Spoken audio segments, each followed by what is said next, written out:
बिस्मिल्लाहिर्रहमानिर्रहीम। अस्सलाम वालेकुम नाजरीन, बात यह है कि साथ मैं हूँ हिना दिल। नाज़रीन, वतन अजीज़ में आम इंतखाबात का नकारा बच चुका, मगर साला साल और कई दहाइयों से वही हालात, वही मारोमार, चेहरों की तब्दीली के साथ इल्ज़ामात का खेल जूं का तूं जारी है। बारी किसी की भी लग जाए, इक़्तिदार किसी के भी हत्थे चढ़ जाए, एक दूसरे के बदतरीन मुखालिफ हों या जानी दुश्मन, एजेंडा सभी का एक ही है कि मफादात के आगे सभी सरनिगू हो जाते हैं। सियासी अशराफिया इक़्तिदार की धींगा मुश्ती में वतन अजीज़ को अंगारवादी बनाने में कोई कसर नहीं छोड़ रही। वतन अजीज़ की सियासत का खासा है कि अपनी आंखों में शहतीर लिए फिरने वाले और मुखालिफिन की आंख में तिनके पर तूफान उठाने वाले बगलगीर होते ज़रा शर्म महसूस नहीं करते। आज की बात यह है कि खिलाड़ियों को एक मरतबा फिर बल्ला मिल गया। इलेक्शन कमीशन का फैसला मुअत्तल। पेशावर हाई कोर्ट ने तहरीक इंसाफ को इंतखाबी निशान बल्ला बहाल कर दिया है। सवाल हमारा ये है कि क्या पेशावर हाई कोर्ट का फैसला PTI की सियासी बका के लिए किस हद तक कितना खुशाइंद है। और प्रोग्राम के दूसरे हिस्से में हम बात करेंगे कि सुप्रीम कोर्ट के जज जस्टिस मुज़ाहिर अली नकवी मुस्ताफ़ी, इस्तीफ़ा सदर मुमलिकत को इरसाल भी कर दिया। जस्टिस मुज़ाहिर अली नकवी पर आमदन से ज़ायद सासों और बदउनवानी पर उनके खिलाफ रेफरेंसेस दायर थे, जिनमें उन्हें ओहदे से हटाने की इस्तदा की गई थी। सवाल ये है कि अब तो वो खुद ही मुस्ताफ़ी हो गए हैं, जुडिशल काउंसिल क्या कार्रवाई कर सकती है। प्रोग्राम के आखिरी हिस्से में हम बात करेंगे कि नवाज शरीफ NA 130 लाहौर, NA 15 मानसरा से इंतखाबात में हिस्सा लेने के अहल करार। बानी PTI लाहौर के बाद मियाँ वाली से भी इलेक्शन लड़ने के लिए ना अहल करार। MKM की NA 242 पर नून लीग से सीट एडजस्टमेंट की तरदीद। जबकि सवाल ये है कि नून लीग को आम इंतखाबात में सीट एडजस्टमेंट करना कितना मुश्किल होता जा रहा है दिन ब दिन। इन तमाम टॉपिक्स पर आज हम बात करेंगे। हमारे साथ मौजूद होंगे नसीर वागा साहब, रिजवान रजी साहब, सलमान आबिद साहब और हमें ज्वाइन करेंगे अब्दुल क़य्यूम सिद्दीकी साहब। मैं आपसे आगाज़ करूँगी रजी साहब, जिस तरह से ये इलेक्शन कमीशन का फैसला मुअत्तल कर दिया गया है, पेशावर हाई कोर्ट ने तहरीक इंसाफ का इंतखाबी निशान बल्ला वापस कर दिया, आपके ख्याल में फैसला कितना खुशाइंद है और PTI की सियासी बका के लिए कितना इंपॉर्टेंट है? देखिए, PTI इस फैसले को सेलिब्रेट करने में हक बजानब है और जो है वो उनके लिए आइंदा इलेक्शन के अंदर एक जो उनका सिंबल था वो उनको वापस लौटाने का एहतमाम होगा। आज सुबह ये केस जो था वो 2 अदालतों में लगा हुआ था, एक पेशावर हाई कोर्ट के अंदर और एक सुप्रीम कोर्ट के अंदर। और सुप्रीम कोर्ट के अंदर जिस तरह लगवाया था PTI ने या उनके वकला ने, वो कौम ने लाइव भी देखा था। लेकिन इस जद्दोजहद से लगवाए गए उस फैसले को आज हामिद खान साहब ने अपने वकील शुएब शाहीन के जरिए, मेरा ख्याल है, वो वापस ले लिया और कहा कि जी हम ये पिटीशन सुप्रीम कोर्ट से विड्रॉ करते हैं। और उसके बाद फिर पेशावर हाई कोर्ट से उनके हक में फैसला आ गया। अभी इस फैसले की जो है वो स्याही भी खुश्क नहीं हुई थी, तो ये भी खबरें आना शुरू हो गई कि इलेक्शन कमीशन ने अपना इजलास तलब कर लिया है। और जो मुझे अभी तक ये कंफर्म नहीं है कि उस इलेक्शन कमीशन के इजलास के अंदर क्या तय पाया है, लेकिन जब मैं ये प्रोग्राम करने बैठा हूँ तो पेशावर हाई कोर्ट के फैसले के मुताबिक इलेक्शन कमीशन ने अभी तक अपनी वेबसाइट के ऊपर PTI का जो निशान है वो बहाल नहीं किया। तो ये अब तक की सूरत हाल है। देखिए, अब PTI को ये बल्ला यहीं से मिल जाता है, पेशावर से मिल जाता है, या उन्हें इस्लामाबाद आना पड़ता है बल्ला लेने के लिए। और इस्लामाबाद के अंदर बैठी सुप्रीम कोर्ट इसके बारे में क्या हतमी राय देती है, ये आइंदा 2 या 3 दिन के अंदर इस चीज़ को फाइनल होना है। और उसके बाद फिर इलेक्शन कैंपेन ही इलेक्शन कैंपेन चलेगी। आज लाहौर से भी नवाज शरीफ साहब जो हैं उनके जो कागजात नामजदगी थे वो भी हो गए और डॉक्टर यास्मीन राशिद उस हल्के से एक दफ़ा फिर इलेक्शन लड़ेंगी। वो पहले भी वहाँ से मेरा ख्याल है 2 दफ़ा इलेक्शन लड़ चुकी हैं, 2 या 3 मरतबा, और कामयाबी उनको हासिल नहीं हुई। लेकिन हर दफ़ा उनके हारने का जो मार्जिन है वो बढ़ता गया है। अगर हम इन दोनों इलेक्शन के अंदर देखें तो अब देखिए कि वो अब हो पाता है कि नहीं हो पाता। लेकिन बहरहाल PTI के लिए बड़ा खुशाइंद फैसला है कि उन्हें कम से कम इस माहौल के अंदर जहाँ पे हर तरफ से उनको नेगेटिव खबरें मिल रही थी, उन्हें सेलिब्रेट करने के लिए भी एक खबर मिली है। सही है। नसीर वागा साहब, आपको क्या लगता है कितना खुशाइंद है फैसला पाकिस्तान तहरीक इंसाफ की बका के लिए, और अब जो उनके शिकवे थे वो किस हद तक कम हो जाएंगे? देखिए, मेरा ख्याल है कि ये फैसला पाकिस्तान तहरीक इंसाफ के लिए बहुत ही खुश आइंद है, और उनके तमाम वर्कर्स इस उम्मीद में थे कि उनको बल्ला वापस मिल जाए और जल्द अज जल्द वो इंतखाबात की तैयारियां शुरू कर दे। इंतखाबी निशान की वजह से सारी जो सरगर्मियां थी पीटीआई की वो बिल्कुल मांद पड़ गई थी, और उनके अंदर एक जो जोशो खरोश होता है वो बहुत ही ज्यादा नीचे लेवल पे चला गया था। मेरा ख्याल है कि शायद अब इलेक्शन कमीशन ऑफ पाकिस्तान भी सुप्रीम कोर्ट नहीं जाएगा, और सुना है कि अकबर एस बाबर साहब तैयारियां कर रहे हैं सुप्रीम कोर्ट में जाने। अब सवाल ये पैदा होता है कि वो किस हैसियत से जाएंगे, उनको तो वो अपना पुराना रुकन ही मानने से उन्होंने इनकार कर दिया है। अब मसाइल जो हैं वो अभी तक पीटीआई के लिए ख़त्म नहीं हुए। अगर कोई शख्स ये समझे कि बल्ला वापस होने से लेवल प्लेइंग फील्ड या पीटीआई बहुत खुश बहुत आराम से इलेक्शन लड़ेगी, तो मेरा नहीं ख्याल इस तरह का होगा, इस तरह के हालात होंगे, क्योंकि उनकी बहुत सारी लीडरशिप हम कई दिनों से कह रहे हैं कि जी वो जेलों में है, और लोगों के जो कागजात नामजदगी हैं वो फिर अभी तक काफ़ी कम लोगों के मंजूर हुए हैं।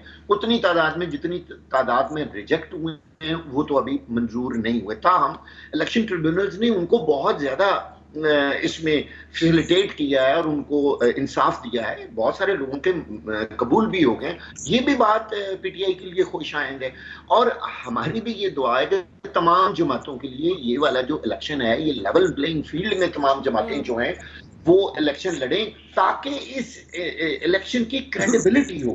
हमारे मुल्क का अरबों रुपया जो है वो इस इलेक्शन पे लग रहा है, और बाकी दुनिया भी माने, हमारे सियासतदान भी माने, अवाम भी माने। पहली बार तो नहीं लगा जी, आप जिस तरह से कह रहे हैं कि हर बार तो इसी तरीके से होता है, और पाकिस्तान तहरीक इंसाफ बार बार शिकायतें करती नजर आ रही है, तो इसका रजी साहब जो है वो 2-3 दिन से मुसलसल एक जवाब दे रहे हैं कि ये सिर्फ जो है ना बोगस एक एजेंडा है कि हमारे कागजात मुस्तरद किए जा रहे हैं कागजात, लेकिन सबसे ज्यादा मंजूर भी नहीं के हुए। मेरा ख्याल है कि अब शायद पाकिस्तान तहरीक इंसाफ को जो शिकवे हैं वो कम करने चाहिए। निस्बतन उनको रिलीफ जरूर मिला है, ये बिल्कुल बात दुरुस्त है, लेकिन उनके ख्याल में देखिए हर पॉलिटिकल पार्टी ये समझती है कि हमें जितना रिलीफ मिलना चाहिए था हमें उतना रिलीफ नहीं मिला। ये उनके लिए यकीनी एक परेशानी की बायस है।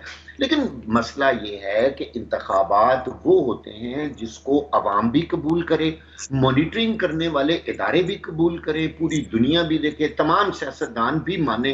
कि वैसे तो उन्होंने मानना तो होता नहीं, वो तो जो भी हारेगा वो कहेगा जी इसमें धांधली हुई है, लेकिन अवाम को कम से कम पता जरूर होता है।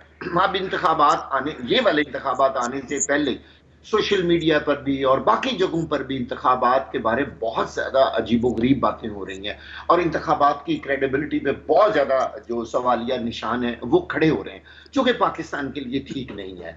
मेरा ख्याल है इस बारे में हम सबको सोचना चाहिए, और पाकिस्तान तहरीके इंसाफ को भी अब सब्र का दामन जो है वो पकड़ लेना चाहिए। मुझे उम्मीद है कि 8 फरवरी तक काफ़ी हालात पाकिस्तान तहरीके इंसाफ के लिए बेहतर हो जाएंगे। हम इन्हीं अदालतों से पहले भी इंसाफ लेते रहे हैं और फिर भी लेते रहेंगे। इन्हीं अदालतों में देख लें जिनके साथ बहुत ज़्यादा शिकवे शिकायत थे, आज बल्ला भी तो उन्हीं अदालतों ने वापस किया। ये कहना कि ये पेशावर हाई कोर्ट है, लाहौर हाई कोर्ट है, इस्लामाबाद, भाई सारी की सारी ये अदलिया है हमारी, और हमारे लिए ये बायस इफ्तिखार है, हमारे लिए बायस इज्जत हैं ये लोग। हर बंदे का पॉइंट ऑफ व्यू अलग होता है, हर जज का पॉइंट ऑफ व्यू अलग होता है। अब ये जो इंसाफ है ना हमारा, ये कोई, हाँ एक चीज पर मुझे जरूर एतराज याद आ गया, एक मिनट, कि ये नहीं समझ आती कि कुछ ऐसे उम्मीदवार हैं जिनके एमपीए के तो कागजात मंजूर हो गए और एमएनए के मंसूख हो गए, यानी मुस्तरद हो गए, कईयों के एमएनए के मंजूर हो गए और एमपीए जो है वो मुस्तरद। भाई ये जो काम है ना इसकी समझ नहीं आई। अच्छा, फिर नीचे आरओ रिजेक्ट करता है और ट्रिब्यूनल बहाल कर देता है। ये जो चीजें हैं ना ये मशकूक बना देती हैं निजाम। दुरुस्त, ठीक है जी। सलमान हाफिज साहब, बैरिस्टर अली जफर साहब दावा कर रहे हैं कि अब पीटीआई को इलेक्शन जीतने से कोई नहीं रोक सकता, बल्ले का निशान जो है पीटीआई को वापस मिल गया है, तो क्या सियासी मुखालिफिन को वाकई पाकिस्तान तहरीक इंसाफ अब टफ टाइम देगी? देखिए, वो पीटीआई क्या कोई भी जमात हो तो वो यही कहेगी कि हम ही इंतखाब जीतेंगे, जैसे पीटीआई वाले कह रहे हैं, इसी तरह पीएमएलएन कहेगी, इसी तरह बिलावल साहब कह रहे हैं। ये कोई इतना बड़ा मसला नहीं है, हर जमात यही कुछ कहती है। लेकिन बल्ला मिलने से कम उनको एक पॉलिटिकल रिलीफ तो मिल गया है और एक जमात की शनाख्त के तौर पर जो इंतखाब लड़ना था वो भी बहाल हो गया है, क्योंकि अगर वो ना होता तो फिर पीटीआई की मुश्किलात ज़्यादा बढ़ जाती। अब पीटीआई की जमात और उनके वोटर और उनके कैंडिडेट के लिए मसला ज़रा आसान हो गया है अगर वो इंतखाब लड़ने की तरफ जा रहे हैं। दूसरी बात यह है कि देखिए, मैं बार बार आप ही के प्रोग्रामों में कहता रहा था कि ये इलेक्शन कमीशन का फैसला जो है ये दुरुस्त फैसला नहीं है, और जैसे ये आला अदालतों की तरफ जाएगा, चाहे वो हाई कोर्ट्स हो चाहे वो सुप्रीम कोर्ट हो, ये फैसला पिट जाएगा।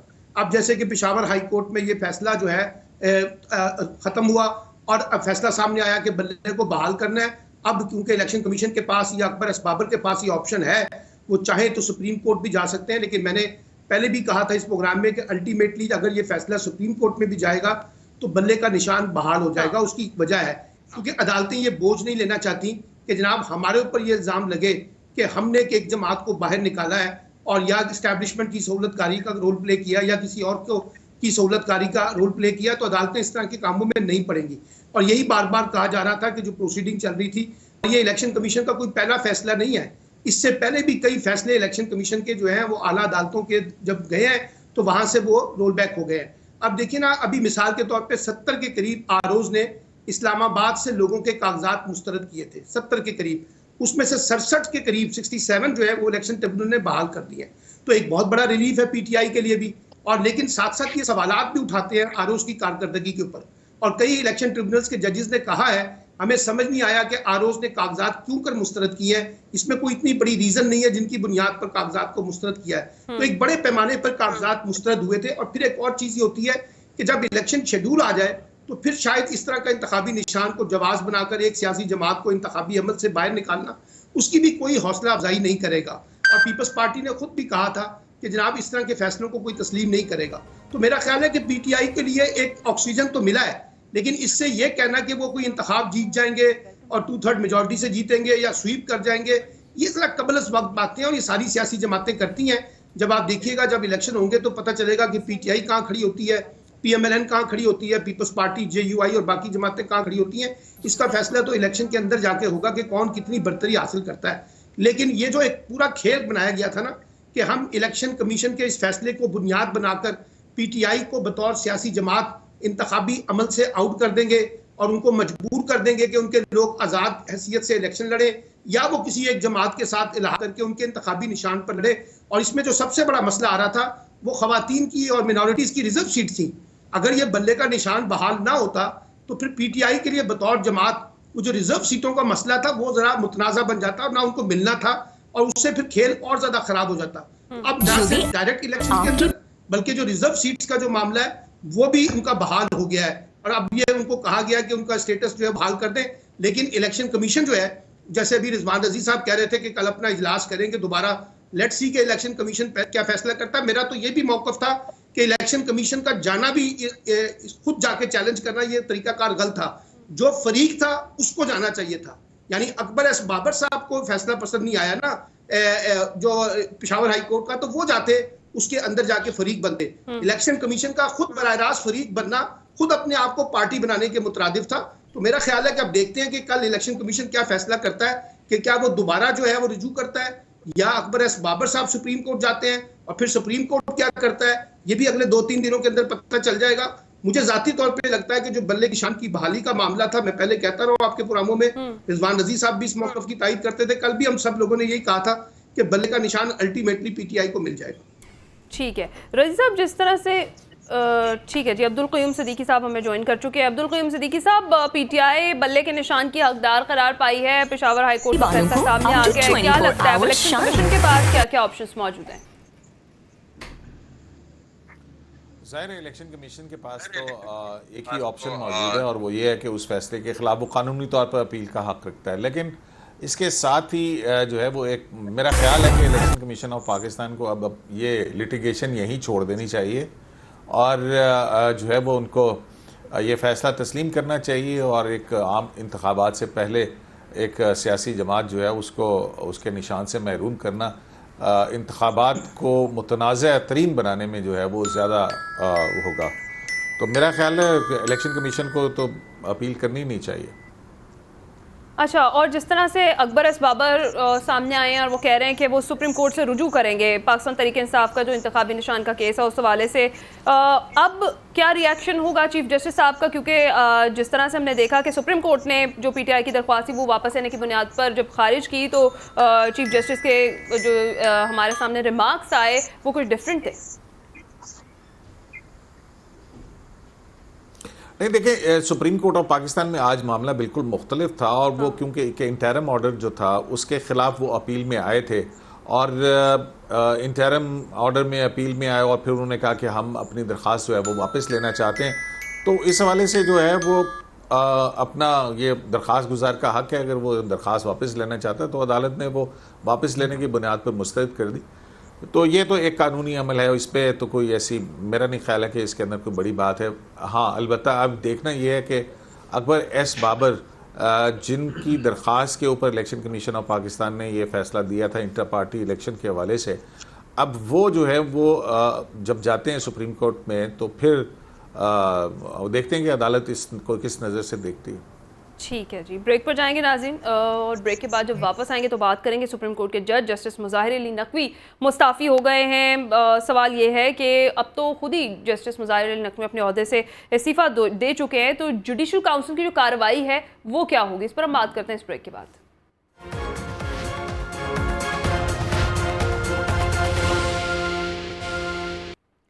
वेलकम बैक नाज़रीन, प्रोग्राम के हिस्से में हम बात करने जा रहे हैं सुप्रीम कोर्ट के जज जस्टिस मुज़ाहिर अली नकवी मुस्ताफ़ी हो गए हैं। इस्तीफ़ा सदर मुमलिकत को इरसाल कर दिया है और जस्टिस मुज़ाहिर अली नकवी पर आमदन से ज़ायद असास और बदउनवानी पर रेफरेंसेस दायर थे जिनमें उन्हें ओहदे से हटाने की इस्तदा की गई थी। सवाल हमारा यह है कि अब तो वो खुद ही मुस्ताफ़ी हो गए हैं, तो सुप्रीम जुडिशल काउंसिल जो है वो क्या कार्रवाई कर सकती है? इस सेगमेंट में खुसूसी तौर पर माहिर कानून मियां दाऊद साहब ने हमें ज्वाइन किया। 2013 से 17 के जो लैंडमार्क्स हैं वो राना साहब ने गिनवाए हैं। मुझे 2 रुपए की रोटी अच्छी लगी, तो ये 2 रुपए की रोटी जो है इसके लिए 16 महीने में आपने इनका साथ क्यों नहीं दिया? वो तो 2 रुपए रेफरेंसेस थे, उनके जो पस मंजर है उस हवाले से आपसे बेहतर कोई नहीं बता सकता, उस पर पहले रोशनी डालिएगा।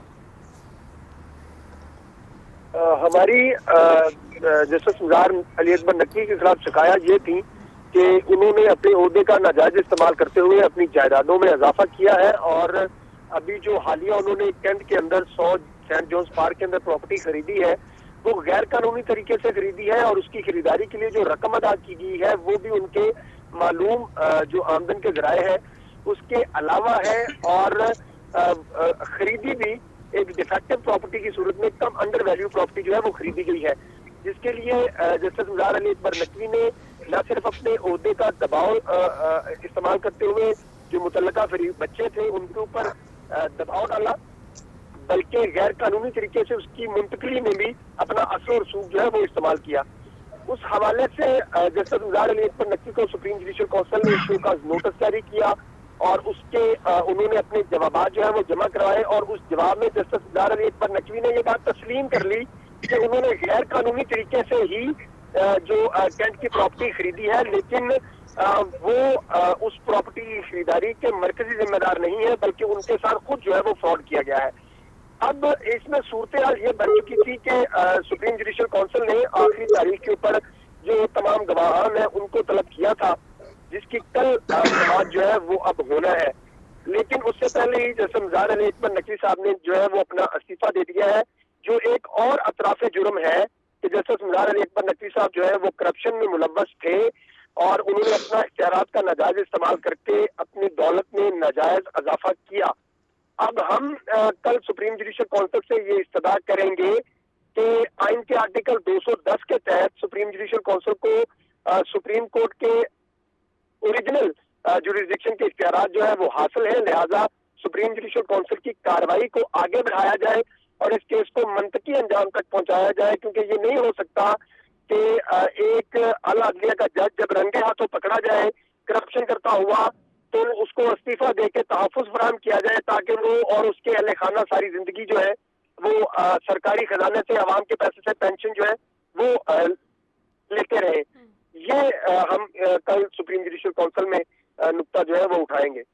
ठीक है जी। अब्दुल क़य्यूम सिद्दीकी साहब, अब जस्टिस मुज़ाहिर अली नकवी साहब जिस तरह से मुस्ताफ़ी हो गए हैं, इस इस्तीफे का रेफरेंस की कार्रवाई पर कोई असर पड़ेगा?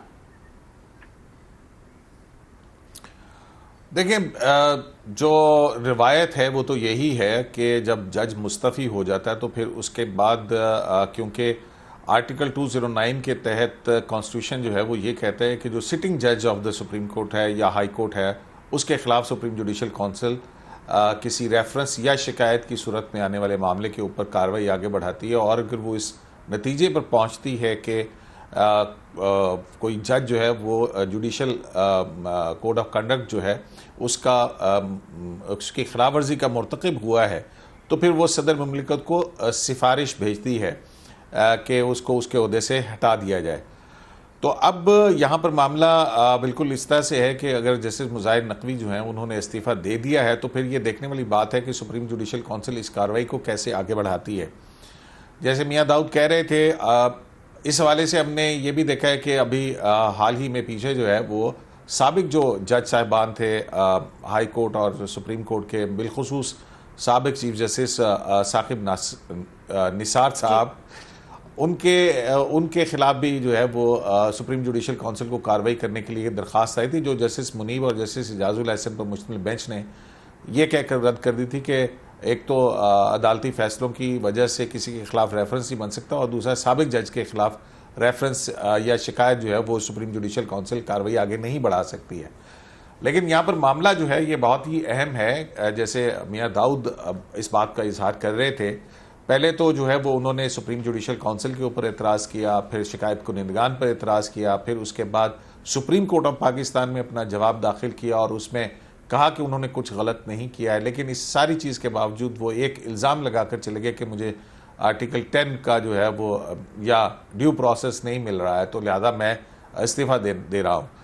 तो ऐसी बात मेरा ख्याल है कि इस पर देखना ये चाहिए। ये बिल्कुल एक आप मियाँ दाऊद की बात को मैं अगर आगे बढ़ाऊँ तो ये कोई तरीक़ाकार नहीं है कि कोई अगर अपने ओहदे का गलत इस्तेमाल करके उसके असासे इस तरह से बढ़ते हैं और फिर वो सिर्फ एक इस्तीफ़ा लिखे और अपने साथ साबिक जज का नाम भी लगवाए। मेरे और आपके पैसों से पेंशन और मराद जो हैं वो भी करोड़ों लाखों रुपए की हर माह वसूल करता रहे, तो इस पर जो है वो सुप्रीम कोर्ट ऑफ पाकिस्तान को बड़ा सीरियसली सोचना होगा, और बिलखुसूस सुप्रीम जुडिशल काउंसिल को। मैं तो ये कहता हूँ कि अगर वो यहाँ से चले गए हैं, सुप्रीम जुडिशल काउंसिल कार्रवाई नहीं कर सकती, तो सुप्रीम जुडिशल काउंसिल के पास शिकायत की सूरत में या शवाहिद की सूरत में बहुत सारा मवाद आ गया, वो अपने रजिस्ट्रार के ज़रिए से नैब में इनके खिलाफ रेफरेंस दाखिल करने की जो है वो सिफारिश के साथ भिजवाए। ठीक है रजी साहब, जिस तरह से सुप्रीम कोर्ट ने जस्टिस मुज़ाहिर की सुप्रीम जुडिशल काउंसिल की कार्रवाई मुस्तरद रोकने की इस्तदा जो थी वो मुस्तरद कर दी थी, तो उसके बाद उनके पास इस्तीफे के अलावा क्या क्या ऑप्शंस थी? देखिए, पहले मैं आपकी इस दोनों बातों से पहले एक दो और बातें हैं वो मैं कर दूं अगर आप इजाजत दें तो। वो वागा साहब ने फरमाया कि ये समझ नहीं आ रही कि एक शख्स का कौमी असम्बली के कैंडिडेट के तौर पे तो कैंडिडेचर रिजेक्ट हो जाता है, लेकिन सूबाई असम्बली में उसके कागजात मुस्तरद हो जाते हैं। और इन्होंने मिसाल नहीं दी, मैं मिसाल दे देता हूँ। हमाद अजहर साहब जो हैं उनके कौमी असम्बली के कागजात मुस्तरद हो गए हैं और सूबाई असम्बली के कबूल हो गए। तो जब हमने उसको फर्दर जाके प्रोब किया तो पता चला कि इलेक्शन जो आरओ था उसके सामने कौमी असम्बली के ऊपर इतराज हुआ था कि ये मफरूर है और ये 9 मई के वाकयात के अंदर इनकी अवेलेबिलिटी नहीं है, ये दस्तयाब नहीं है। तो इस बुनियाद के ऊपर उनके कागजात मुस्तरद हो गए।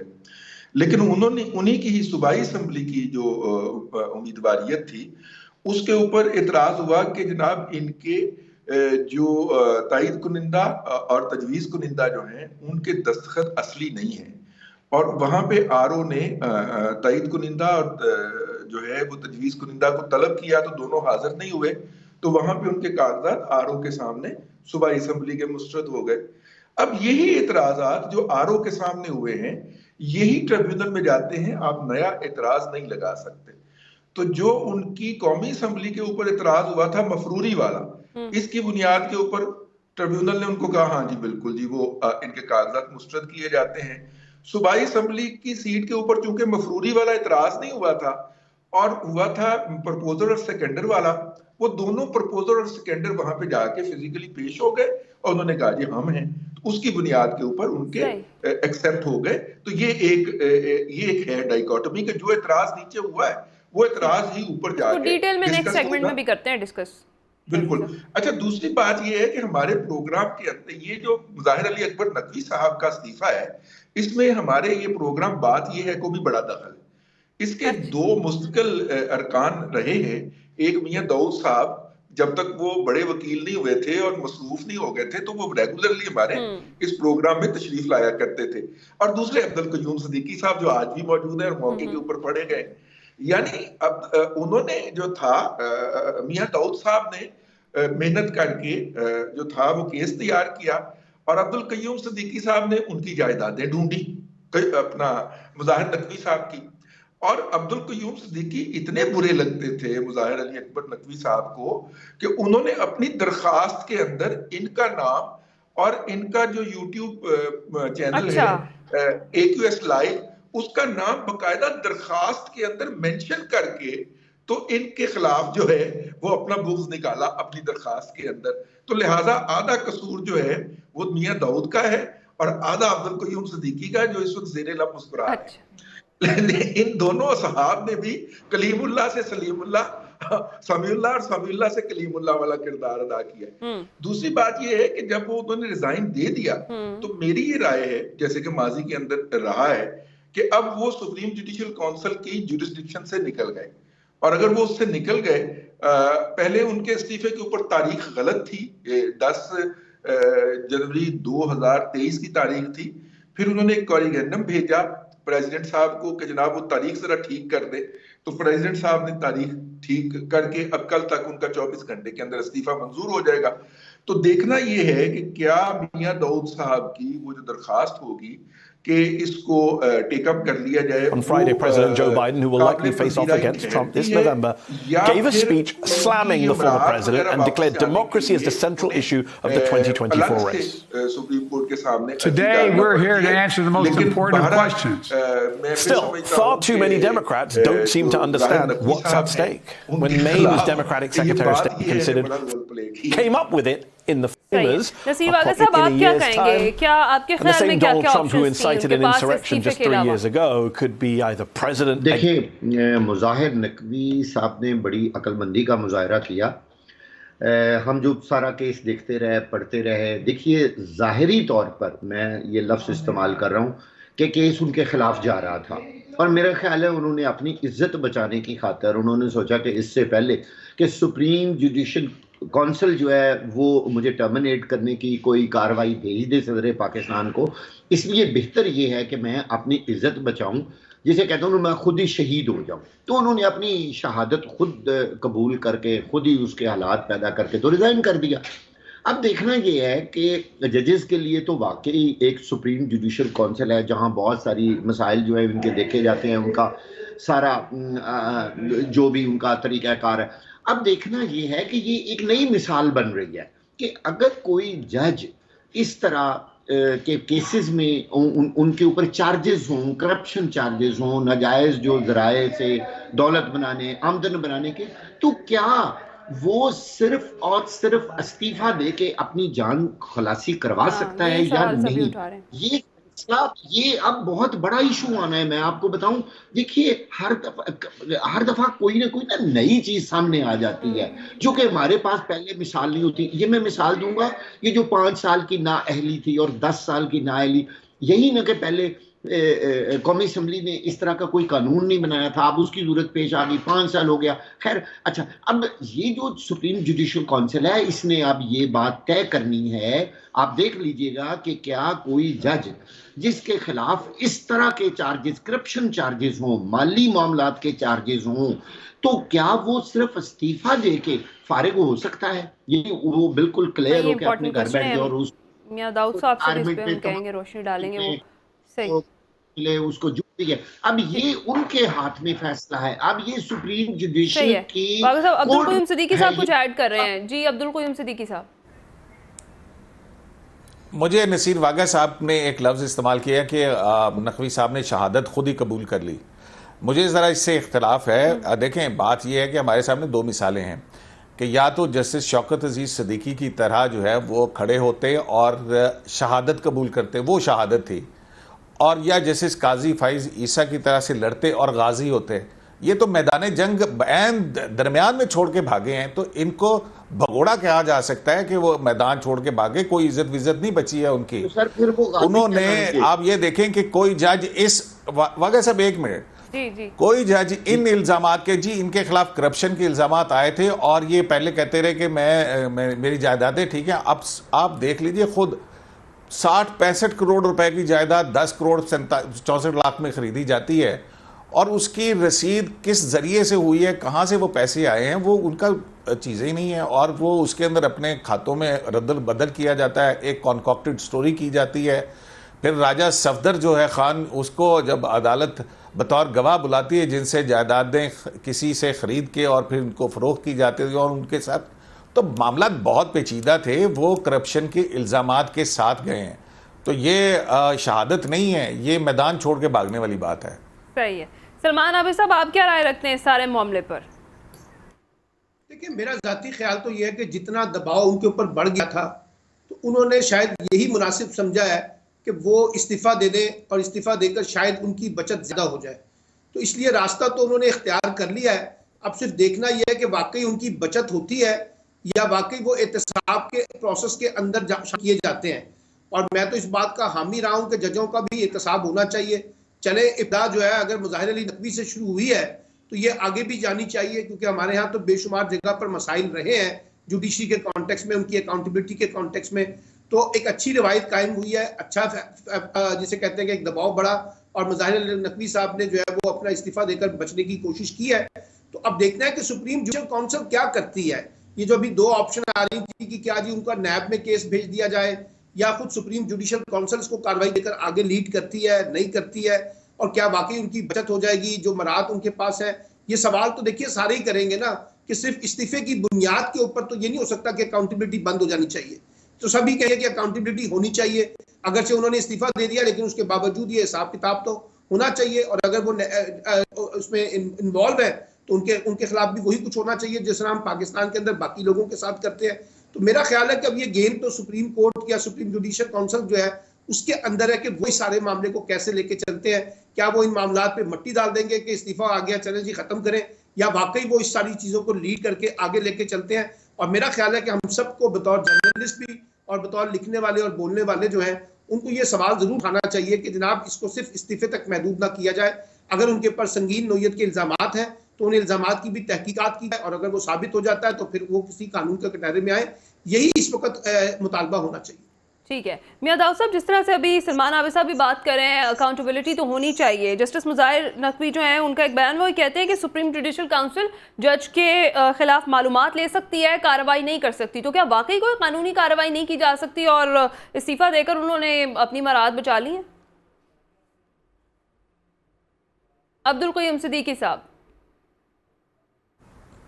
जी, मैंने तो आपको जो है ना वो इस सवाल का पहले भी जवाब दिया था, लेकिन इसके साथ ही अगर हम इसको पाकिस्तान की जो तारीख है उसके अंदर देखें ना, तो आज 10 जनवरी का दिन जो है इसमें बहुत कुछ छुपा हुआ है कि जनरल परवेज़ मुशर्रफ जो डिक्टेटर थे उनकी सजाए मौत बहाल हुई, और उन्हीं से कनेक्टेड हैं जैसे मुज़ाहिर अली अकबर नकवी के उन्होंने अपना इख्तियार समात गलत तौर पर हाई कोर्ट का इस्तेमाल करके उनकी सज़ा को कलअदम और अदालत को कलअदम करार दिया, वो भी आज छोड़ गए हैं। और फिर दूसरी तरफ हम ये देखें कि जब जनरल परवेज़ मुशर्रफ के ख़िलाफ़ 2013 के अंदर 2014 में ये ख़ुसूसी अदालत के अंदर आइन शिकनी का मुकदमा हुआ था, तो इमरान खान साहब जो हैं वो यहाँ पर धरना दे के 2014 के अंदर आ गए थे, और फिर यहाँ पर उस एक दबाव था उस वक्त उनका, तो वो तमाम आज वो सुना इलेक्शन ट्रिब्यूनल ने उनको नाअहल करार दे दिया है। तो बहुत सारी चीज़ें जो आज 10 जनवरी को हुई हैं, तो इसको एक पाकिस्तान की तारीख के एक पर्सपेक्टिव के अंदर भी देखना हमें बड़ा ज़रूरी है कि किस तरह से एक दूसरे से कनेक्टेड चीज़ें जो हैं वो अनफोल्ड हो रही हैं। तो अभी तो जो आज जनरल परवेज़ मुशर्रफ की सज़ाए मौत का फ़ैसला बरकरार रखा है सुप्रीम कोर्ट ऑफ पाकिस्तान ने, उसमें वो जो 189 की वायलेशन की है इन्होंने, जैसे मुज़ाहिर अली अकबर नकवी ने लाहौर हाई कोर्ट के जज के तौर के ऊपर, उस पर भी देखना होगा कि सुप्रीम कोर्ट ऑफ पाकिस्तान आगे जाके कितना सख्त इक़दाम जो है वो लेती है। बिल्कुल ठीक है, ये वाकई देखना होगा क्योंकि इस्तीफ़े के बाद हरगिज़ ये नहीं होना चाहिए कि जस्टिस मुज़ाहिर नकवी जो हैं वो पेंशन और दीगर मराद जो है वो उनके भी हकदार हों। ये तो सुप्रीम जुडिशल काउंसिल ने फैसला करना है। नाज़रीन, ब्रेक का वक्त है, ब्रेक पर जाएंगे और ब्रेक के बाद जब वापस आएंगे बात करेंगे नवाज शरीफ NA 130 लाहौर और NA 15 मानसरा से इंतखाबात में हिस्सा लेने के अहल करार पाए हैं, जबकि बानी PTI लाहौर के बाद मियाँ वाली से भी इलेक्शन लड़ने के लिए ना अहल करार दिए गए हैं। तमाम तर सूरत हाल पर हम बात करते हैं इस ब्रेक के बाद।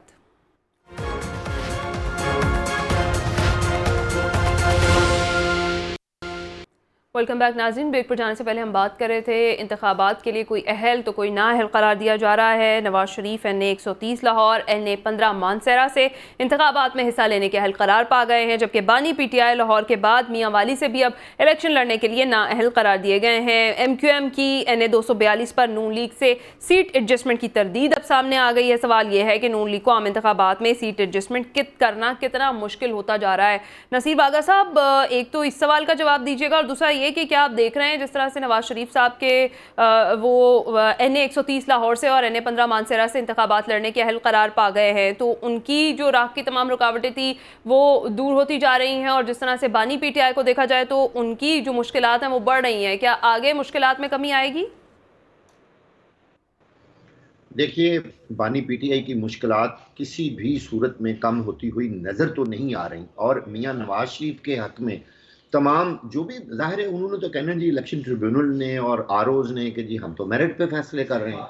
अब चूंकि मियां नवाज शरीफ को आते ही तमाम अदालतों ने बड़ा ज़बरदस्त रिलीफ दिया, दुनिया ने देखा कि आते ही उनका बायोमेट्रिक कहाँ हुआ और फिर किस तेज़ रफ्तारी के साथ उनके तमाम केसेस की हियरिंग हुई, किस तरह वो नैब के केसेस से निकले, किस तरह वो दूसरे तमाम मुकदमात से निकलते गए और अदालतें फौरी तौर पर उनके हक में फैसले देकर उनको क्लियर करती गई। ठीक है, मैं यहाँ ये बात जरूर करना चाहता हूँ कि जो हम पहले भी बात करते हैं कि बाकी अवाम के केसेस जो हैं उनको तो 4-4 महीने की तारीखें डलती हैं। मेरे अपने केसेस हैं 2 हाई कोर्ट में, आप कभी जाके उनकी तारीखें देखें, इंसान सर पकड़ के बैठ जाता है कि हम कहाँ धक्के खा रहे हैं। भाई इनके किस किस तरीके के साथ 2-2 दिनों में, 2-2, 3-3, 4-4 दिनों में आप फटाफट उनको, वो कोई भी पॉलिटिशियन हो, वो PTI चेयरमैन हो, वो शहबाज हो, वो नवाज हो, वो बिलावल हो, कोई भी हो, तो इसका मतलब यह है कि अदालतों में भी ये सारा काम चल रहा है ना। फिर इस पे लोग तो डीमोरलाइज होंगे ना,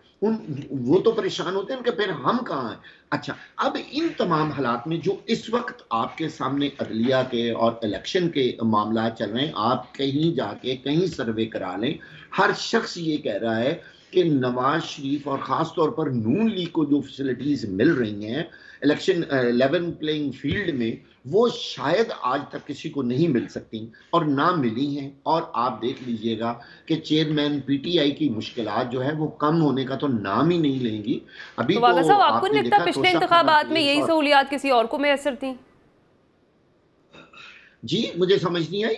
आपको नहीं लगता कि यही तमाम तर सहूलियात पिछले इंतखाबात में किसी और को मैसर थी? देखिए, फिर वही बात है ना, हर बंदे ने कहना जी कि मुझे तो मेरिट पे मुयस्सर थी ये सहूलतें जो भी हम कर रहे थे। हमें ये निज़ाम ख़त्म करना है। अगर हम ये निज़ाम ख़त्म नहीं करेंगे तो फिर हर आने वाला जो है इलेक्शन है वो इसी तरह मशकूक होगा।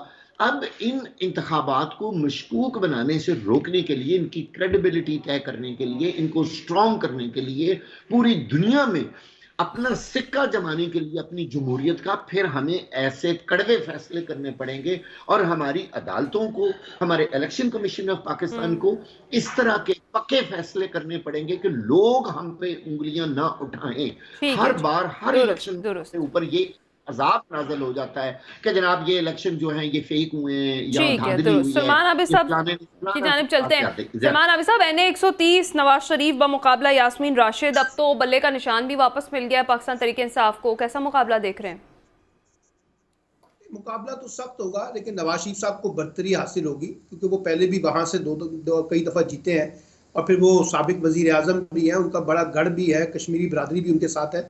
तो मैं कोई उनको अंडरमाइन नहीं कर रहा, नवाज शरीफ साहब की बेहतर पोजीशन होगी। अब देखना यह है कि जो PTI की मकबूलियत है क्या वो यास्मीन राशिद के साथ ट्रांसलेट होती है, नहीं होती है, कितनी % वहाँ वोट पड़ता है, ये सारी चीज़ें देखनी पड़ेंगी। एक बात तो ये।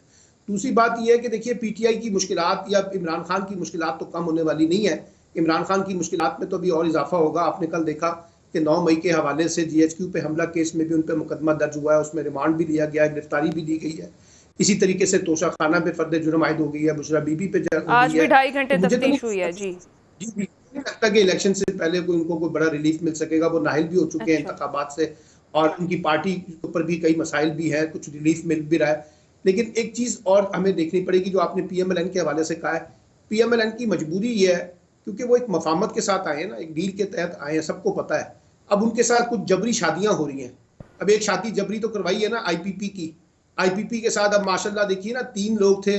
ये आपको याद होगा PMLN सबसे ज्यादा तनकीद करती थी जहांगीर तरीन पर और रीम खान पर कि ये ATM मशीनें हैं PTI की। ओन चौधरी पे बड़ी तनकीद करती थी। फिर उसके बाद वो जो अपना उनके वजीर सेहत थे जिनको पिंडी से टिकट मिल रही है, फिर वो गुलाम सरवर साहब जिन्होंने PIA का बेड़ा गर्क कर दिया है, वो है। अब इन सब जगह पर उनसे जबरन बुनियादों पर जी आमिर कियानी साहब, तो अब इन जबरन बुनियादों पर अब उनको टिकटें देनी पड़ रही है ना। वहाँ PMLN अपना उम्मीदवार नहीं खड़ा कर रही है। इसी तरह से सूबाई असम्बली की भी बेशुमार नशिस्तें हैं, तो इसलिए उनको फिर मुस्लिम लीग काफ के हवाले से भी काफी मुश्किलात का सामना है। यानी ये तो कम से कम टिकटें देना चाहते हैं, वो ज्यादा से ज्यादा सीटें लेना चाहते हैं, और जो ज्यादा सीटें उनको दिलवा रहे हैं वो भी हमें भी पता है, आपको भी पता है कौन लोग हैं। तो कहने का मतलब सिर्फ ये है कि PMLN के ऊपर वाकई इस वक्त एक बड़ा प्रेशर है सीट एडजस्टमेंट का, और वो चाहते नहीं है। वो समझते थे कि हमें बहुत ज्यादा जरूरत नहीं है सीट एडजस्टमेंट की पंजाब में खास तौर पे, और पंजाब की सियासत का गढ़ है, लेकिन यहाँ पर उनको सीट एडजस्टमेंट करनी पड़ रही है IPP के साथ और PMLQ के साथ। तो मुझे लगता ही है कि ये PMLN के अंदर एक फ्रस्ट्रेशन पाई जाती है। 2 ग्रुपिंग है, एक शहबाज शरीफ ग्रुप है जो समझता है कि हमें उनके साथ एडजस्टमेंट करने में ज्यादा पहल करनी चाहिए, हमने उनके साथ वादे किए हुए हैं, जबकि नवाज शरीफ साहब थोड़ा सा रेजिस्ट कर रहे हैं। अच्छा, फिर PTI के भी एक बागी अरकान थे जिन्होंने PTI छोड़कर जो है ना वो PMLN के साथ ज्वाइन किया, उनको भी टिकटें देनी है। तो उससे PMLN के अपने कैंडिडेट जो है उनको कुर्बानी का बकरा बनाया जा रहा है, जिसकी वजह से बल्कि IMF माहिदे में अहम किरदार अदा करने वाली जो आयशा गौस पाशा हैं उनको नजरअंदाज किया गया है। अब्दुल क़य्यूम सिद्दीकी साहब, अगर सीट एडजस्टमेंट की बात जिस तरह से सलमान आबिद साहब भी कर रहे हैं, तो MQM ने NA 242 पर नून लीग से अब सीट एडजस्टमेंट से की तरदीद कर दी है, और वो कहते हैं कि मुस्तफ़ा कमाल NA 242 से उम्मीदवार हैं। तो नून लीग आपको लग रहा है कि सिंध में अपनी जगह बना पाएगी? देखिए, अगर माजी देखा जाए तो सिंध के अंदर शायद एक गैर इलानिया मुआहिदा था पाकिस्तान मुस्लिम लीग नून और पाकिस्तान पीपल्स पार्टी के अंदर कि आप पंजाब और हम सिंध के अंदर उस तरह से तवज्जो नहीं दी गई थी। तो मेरा ख्याल है कि अब जो है वहाँ पर कैंडिडेट्स खड़े किए जा रहे हैं, और सीट एडजस्टमेंट हो या अपनी जो भी है, हर पॉलिटिकल पार्टी की अपनी स्ट्रेटजी होती है, वो स्ट्रेटजी उसकी कितनी कामयाब होती है या नाकाम होती है वो तो नतीजा आने के बाद होगा। लेकिन यहाँ पे नसीर वाघा साहब ने एक बड़ी बात की है, और उन्होंने कहा कि जिस तेज़ रफ्तारी से अदालतें इंसाफ फराहम कर रही हैं, शायद ये गैर मामूली है नवाज शरीफ साहब के लिए। तो मैं इनको बता दूं कि जनाब नवाज शरीफ साहब को सुप्रीम कोर्ट ऑफ पाकिस्तान की निगरानी में जब साकिब निसार साहब थे, तो मॉनिटरिंग जज के ज़रिए मातहत अदालतों में 100 से ज़्यादा पेशियाँ भुगती थी, उन्होंने सज़ा सुनी थी, और फिर सज़ा काटने के लिए वो पाकिस्तान आए थे।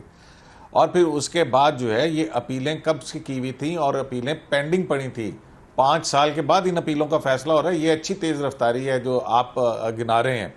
दूसरी बात ये है कि अगर बायोमेट्रिक उनके पास चला गया था एब्सकॉन्डर का, या वगैरह सब सुन लीजिए बात ना, एब्सकॉन्डर का मामला अदालत का और उसका है, और हर अदालत जो है वो जब भी कोई कहता है कि मैं अपने आप को मजिस्ट्री ऑफ लॉ के सामने पेश करता हूं तो उसको ये रिलीफ दिया जाता है।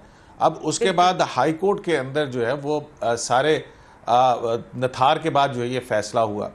अब दूसरी तरफ आप आ जाइए कि लेवल प्लेइंग फील्ड कौन मांग रहा है। लेवल प्लेइंग फील्ड जो है वो मोहतरम इमरान खान साहब की सियासी जमात मांग रही है। वो सियासी जमात जिसके सरबराह ने आइन शिकनी की, जब अदम एतमाद की तहरीक थी तो उस वक्त आइन को तोड़ा। ये मैं नहीं कह रही, है सुप्रीम कोर्ट ऑफ पाकिस्तान का फैसला मौजूद है जो कहता है कि इन्होंने एग्जीक्यूटिव और लेजिस्लेचर को मफलूज कर दिया। आज मुशर्रफ को सजाए मौत दी गई का फैसला सुनाया गया है ना आइन शिकनी के ऊपर, तो उन्होंने सिर्फ जुडिशल लिम्ब को जो है वो पैरालाइज किया था। यहाँ पे जो रियासत के 2 सतूनों को पैरालाइज करने का इनके ऊपर इल्जाम था, वो तो बंदयाल साहब बहुत बड़ी इनके ऊपर फेवर करके चले गए हैं। अच्छा।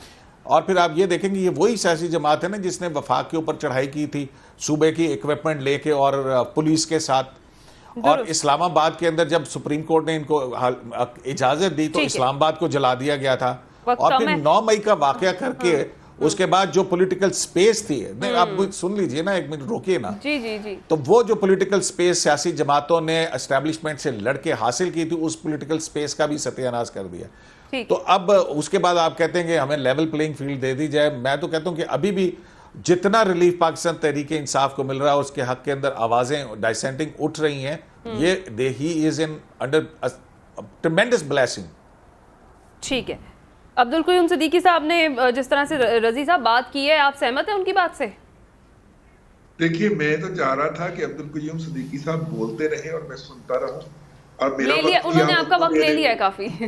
बस मैं उनके आर्गुमेंट को अडॉप्ट करता हूं, और मैं इससे मजीद कुछ नहीं कहना चाह रहा। बस मैं क़य्यूम सिद्दीकी साहब से यही पूछना चाह रहा हूं कि ये देखिए ना, ये आज जो 2 मुकदमात का फैसला हुआ है, दोनों के अंदर ये साहब मौजूद होते हैं। मतलब कि ज़ाहिर अली अकबर नकवी ने तो अपनी दरखास्त में इनका नाम डाल दिया, और वो जो मुशर्रफ वाला केस है उसके अंदर भी इनका कहीं ना कहीं जिक्र मौजूद है। तो ये क्या गिद्दड़ सिंगी है इनको पहले पता चल जाता है कि वो यहाँ पे वहां पे जाके मौजूद होते हैं। ये बड़ा इंपॉर्टेंट क्वेश्चन है, ये अगले प्रोग्राम में हम जरूर पूछेंगे अब्दुल क़य्यूम सिद्दीकी साहब से। आज के प्रोग्राम का नाज़रीन वक्त खत्म हो गया है। आपका बहुत शुक्रिया, फीडबैक से जरूर आगाह कीजिएगा। अल्लाह हाफिज।